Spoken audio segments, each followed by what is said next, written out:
wird zum Peddu, der Adrian zum Edu, der Jakob ist der Köbu, der Robert, der heisst Röbu. Die Namen mag gut tönen, mit Klasse, mit Stil und Rasse. Du kannst dich grad dran gewöhnen, wir machen den schon zu passen. Der Samuel heisst Samu, der Ephraim der Fremu, der Matthias ist der Mattu und ich bin der Fettu. Der Jean-Pierre auf Französisch, auch er bekommt der Stempel. Erstaunt, dass er etwas böse ist, weil er ist hier der Shampoo.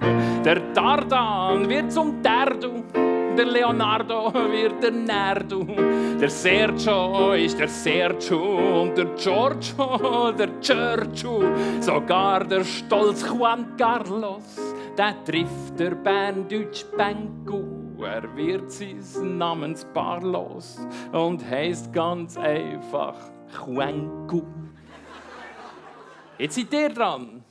Der Lorenz wird zum oder Florian wird zum der Rico wird zum oder Nicola zum der Roman wird zum oder Thomas wird zum der Martin wird zum oder Erwin wird zum der Jonas wird zum oder Anton wird zum der Manuel zum oder Jan der wird zum Janu. Janu, ja, geht's den Frauen besser?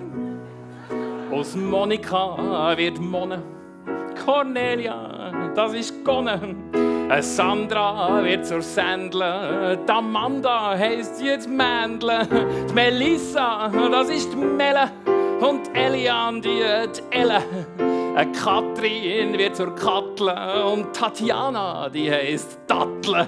Und fragt mal die Victoria, wo sie muss sich reinschicken. Ihr ahnet's, Gott für Victoria.